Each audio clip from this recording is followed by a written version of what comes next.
War often conjures images of trenches, artillery, and battlefields. Yet for millions of soldiers, the Great War unfolded far from the front, behind fences, watchtowers, and locked gates. More than 8 million men became prisoners of war between 1914 and 1918. Their experience formed one of the largest, least visible, and most complex chapters of the conflict. The POW camps of the First World War were not places of uniform misery or uniform safety. They ranged from well-run compounds with medical care and work opportunities to brutal sites marked by hunger, disease, boredom, and psychological strain. They became small, contained societies, places where prisoners created routines, communities, hopes, and despair. This is the story of life behind the wires, a world built from confinement, endurance, and the quiet struggle to maintain humanity in the shadow of conflict.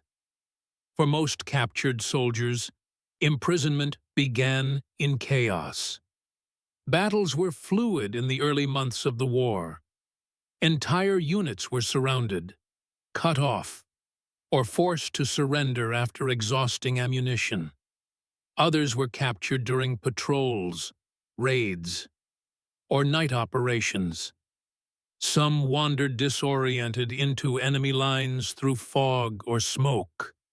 Capture carried emotional shock. One moment, a soldier fought beside comrades. The next, he stepped into a state of helplessness, stripped of control, waiting for strangers to determine his fate. Fear, relief, shame, and exhaustion collided.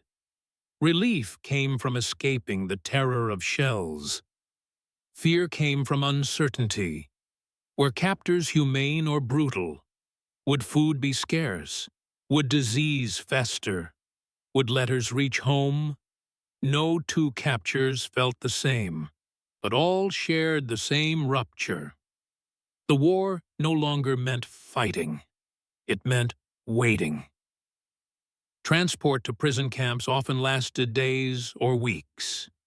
Prisoners marched along roads lined with civilians who sometimes jeered, sometimes offered food out of pity or defiance. They traveled by rail in crowded boxcars with little ventilation, limited water, and minimal sanitation. Along the way, identities blurred. Uniforms grew filthy. Boots wore through. Ranks mattered little. Nationalities mixed. Russians, French, British, Serbs, Italians, Austro-Hungarians, colonial troops, all in the same trains, all heading to unknown destinations. The journey became an initiation into captivity, a transition from soldier to prisoner. Upon reaching the camp, prisoners encountered landscapes shaped by military need and geography.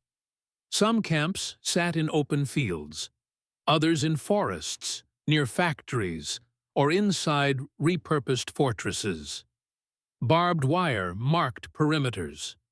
Guard towers rose at regular intervals. Huts or barracks lined long rows, creating a grid of confinement. The first tasks upon arrival were administrative. Names recorded, personal items confiscated or inspected. Medical checks performed to prevent epidemics. Rations distributed, often thin soup, bread, or coffee substitute. Prisoners absorbed their surroundings with sharpened senses. The smell of unwashed rooms, the sound of gates clanging, the sight of hundreds or thousands of men behind fences, the awareness that days ahead would stretch into months or years. The war continued elsewhere, but for them, time slowed into long cycles of waiting. Camps varied widely across nations, but most developed similar internal structures. formations of order, control, and survival. Barracks became shared homes holding 50 to 200 men. Sleeping arrangements were cramped. Straw mattresses, bunk beds, or wooden platforms. Heating, where available, was weak.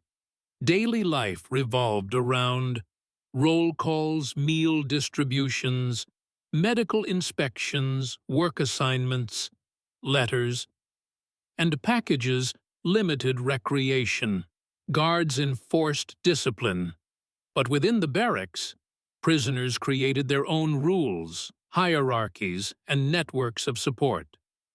Captivity forced strangers into intimacy, turning barracks into micro-societies.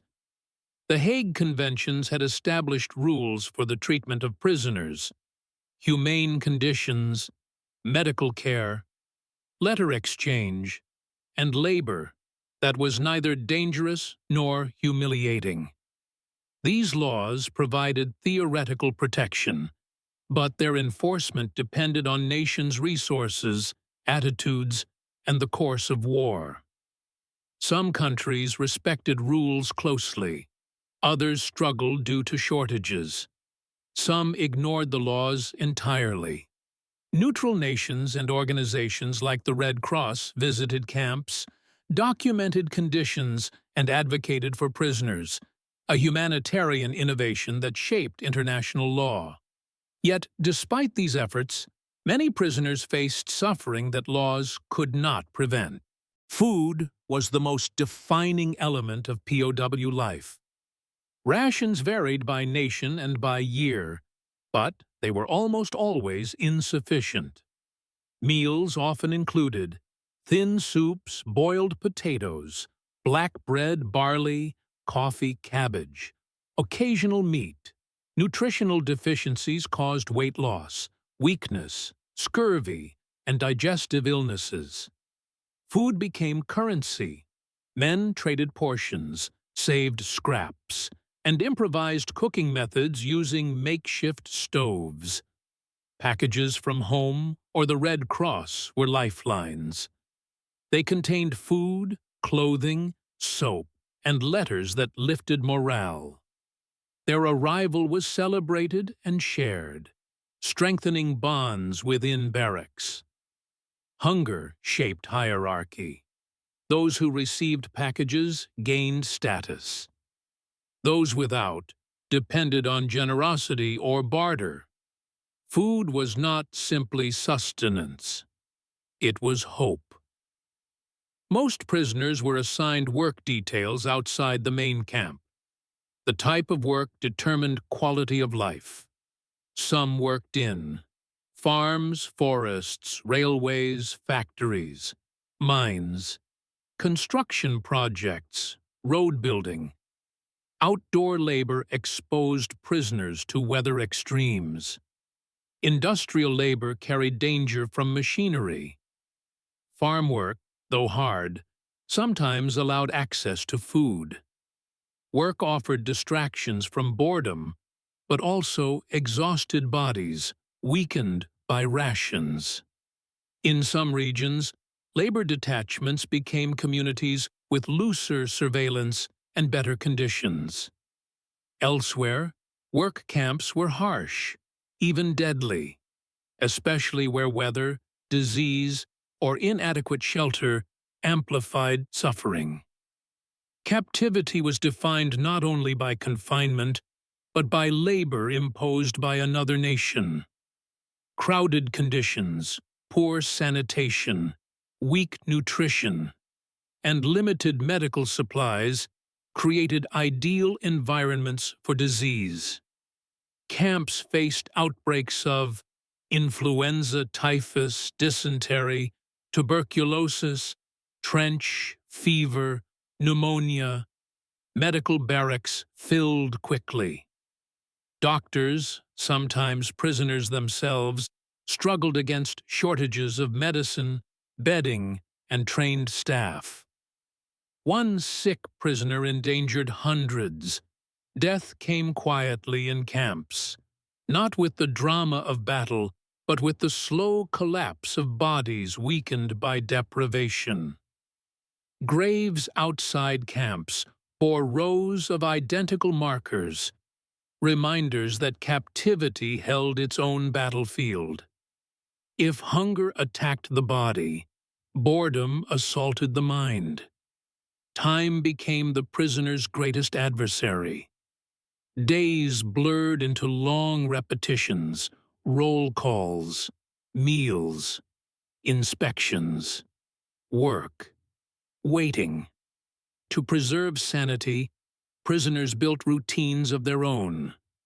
They formed clubs, orchestras, choirs, and theater groups. They taught languages, mathematics, carpentry, and art. They created newspapers using handwritten pages passed through barracks. Some carved wood, others stitched embroidery.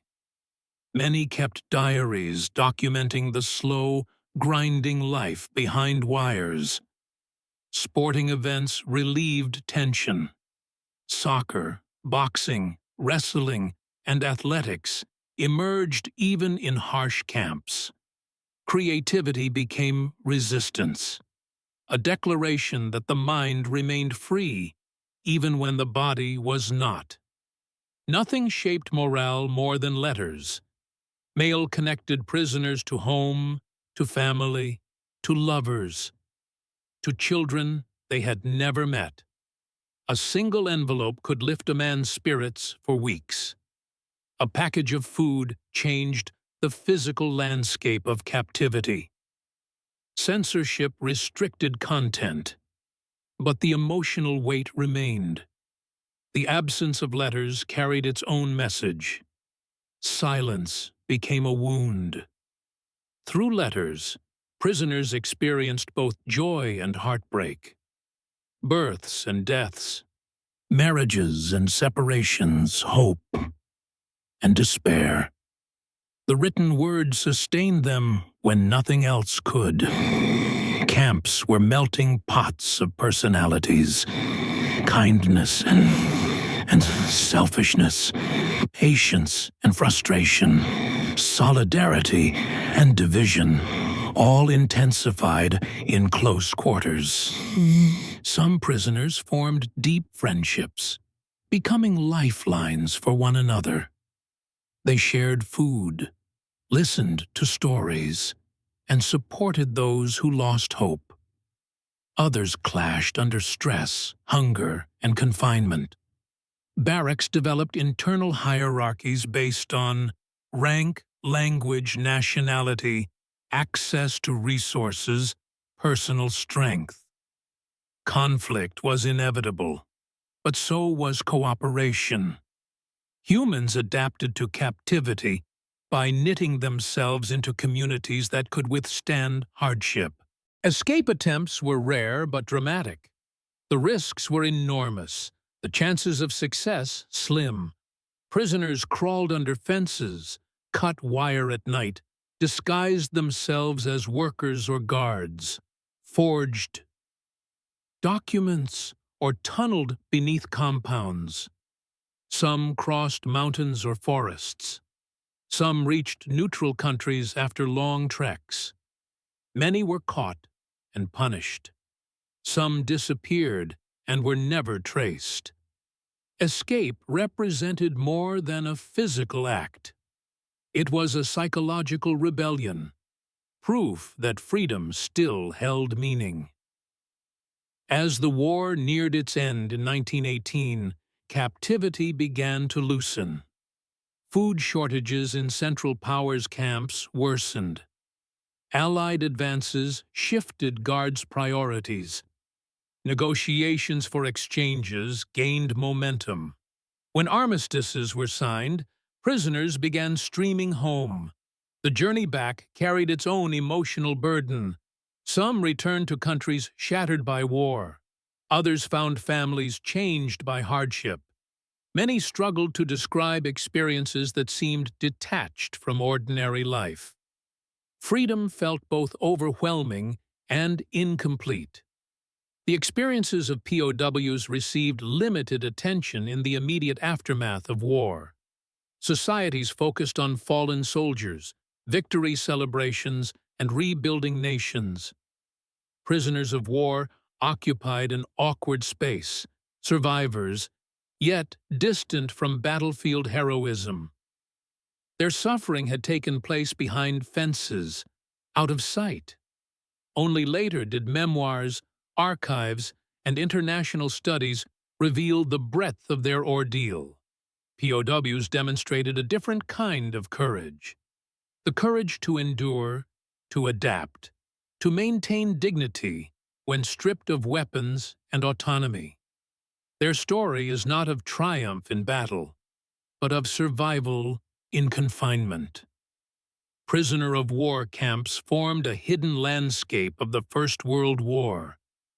Places where men confronted loneliness, fear, monotony, hunger, and uncertainty with remarkable resilience. Behind the barbed wire lived the will to survive, the creativity to build meaning, the solidarity to share limited resources, the patience to wait through endless days, and the hope that home still existed beyond the fences. The Great War reshaped nations and borders. For those behind the wires, it reshaped the human spirit, teaching endurance in the face of invisibility. Their story is not written in battles, but in the quiet strength of men who survived without glory, without weapons, and without freedom, yet never lost their final possession, themselves.